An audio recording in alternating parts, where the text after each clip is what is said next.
नांदगाव खंडेश्वर तालुकांतर्गत असलेल्या मंगरुळ चव्हाळा पोलीस ठाण्याचे ठाणेदार व बीट जमादार हे अवैध वसुली करून अवैध धंद्यांना खत पाणी देतात असा आरोप अनेक महिला बचत गटांच्या कार्यकर्त्यांचा होता। या संदर्भात त्यांनी विविध कार्यालयांना निवेदने दिले। या निवेदनावर कार्यालय तसेच ग्रामपंचायत कार्यालय व पोलीस स्टेशन मंगरुळ चव्हाळा यांनी कुठलीही कारवाई न केल्याने 26 जानेवारी प्रजासत्ताक दिनाच्या दिवशीपासून बचत गटाच्या महिलांनी आमरण उपोषण सुरू केलं। या प्रकरणाची सविस्तर चौकशी करण्याकरता अमरावती उपविभागीय पोलीस अधिकारी पूजा पाटील यांनी येथे भेट दिली। 28 जानेवारी रोजी हे उपोषण सोडवणार असल्याचं त्यांनी यावेळी सांगितलं। विदर्भ न्यूजने प्रत्यक्ष मंगरुळ चव्हाळा येथे जाऊन संपूर्ण प्रकरणाची शहानिशा केली आणि अनेक राजकीय घडामोडींचा सुद्धा या प्रकरणाच्या मागे हात असल्याचं जवळपास निश्चित झालं।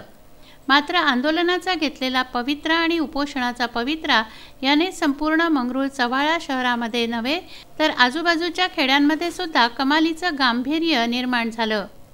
विदर्भ न्यूजने पोलीस ठाण्याचे ठाणेदार यांच्याशी बातचीत केली त्यावेळी त्यांनी सांगितलं, उपोषण करते जी महिला आहे तिने आपल्याकडे हे लोक दारूचा धंदा करतात असून 3 लोकांचे नाव टाकले दिले तिने आणि त्याच्याबद्दल सर्वांना त्रास आहे। तिने दिलेल्या अनुषंगाने आम्ही 3 लोकांच्यावर वारंवार केस केलेले आहेत, त्याची योग्य ती कारवाई केलेली आहे। प्रोव्हिशन कायद्याअंतर्गत ज्या कारवाई करणे गरजेचं आहे त्या कारवाई केलेल्या आहेत। त्यांना त्यांचे बॉन्ड लिहून घेतलेले आहे। बॉन्ड करून तिने परत केसेस केले असल्यामुळे त्यांना बॉन्ड केसेससाठी परत प्रस्ताव पाठवले आहेत। SDM कार्यालयात प्रस्ताव पडून आहेत आणि त्यांच्या परत वारंवार आपण कारवाई करत राहिलेलो आहे त्यांच्यावर। आणि त्या महिलेचं म्हणजे हे जे एकंदरीत उपोषणाची तिने साधारणतः डिसेंबर महिन्यापासून तयारी चालवलेली होती, तर याकडे शासनाने डोळेझाक केली असं तिचं म्हणणं आहे।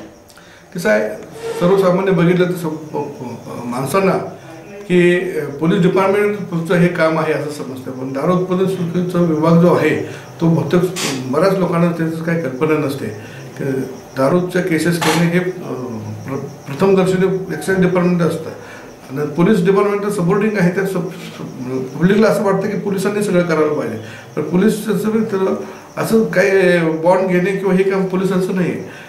आणि उपोषणकर्त्या या महिलेशी सुद्धा विदर्भ न्यूजने बातचीत केली त्यावेळी त्यांनी सांगितलं, आमची मागणी आहे सर, आमच्या गावामध्ये जे अवैध धंदे आहेत जे त्याच्यामध्ये ज्यांना मान्यता नाही ते असे अवैध धंदे पूर्णतः बंद होण्यात यावे अशी आमची मागणी आहे। अवैध धंदे म्हणजे नेमके काय काय आहे? तुम्हाला कोणती माहिती आहे की या गावात असे अवैध धंदे आहेत म्हणून? दारू आहे, वरली आहे, पण आता सध्या तात्पुरती बंद आहे वरली, आणि जुगाराचे अड्डे आहेत, रेती तस्करी आहेत, असे अनेक जे ज्यांना मान्य नाही असे हे अवैध धंदे बंद होण्यात यावे पूर्णतः। सरते शेवटी उपविभागीय पोलीस अधिकारी अमरावती यांनी भेट देऊन या प्रकरणाचा तिढा कायमस्वरूपी संपवण्याच्या सूचना पोलीस अधिकाऱ्यांना दिल्या। प्रशांत झोपाटे, विदर्भ न्यूज, मंगरुळ चव्हाळा।